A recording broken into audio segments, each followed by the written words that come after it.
Well,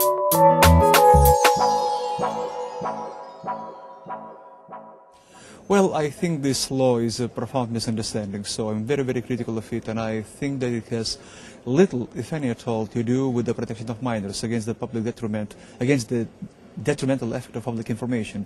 In fact, it's a homophobic law, and I think the very fact that the Lithuanian parliament had gone so far as to equate homosexuality to physical violence and necrophilia is an absolutely disgraceful move.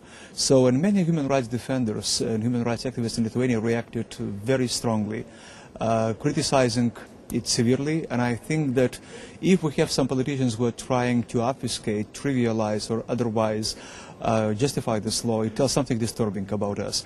But in fact, I'm not pessimistic, because in fact the Lithuanian media, some public commentators, political analysts, and a number of politicians reacted very strongly. They condemned this law.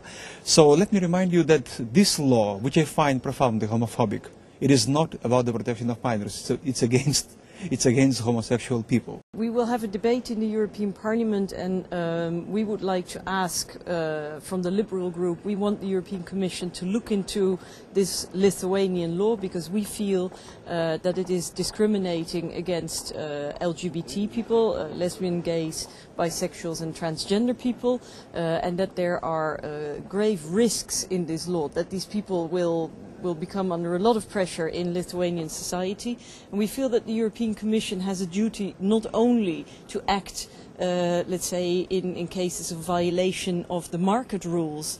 The Commission will, of course, tackle, for example, illegal cartels. But I think that the Commission should also act when the fundamental values of the European Union are at stake. And in this case, I think the Commission has recognized, Commissioner Barrot has recognized, that there is a very severe risk. And if this law is not in conformity with EU values and EU principles as laid down in the treaties, then it should be withdrawn.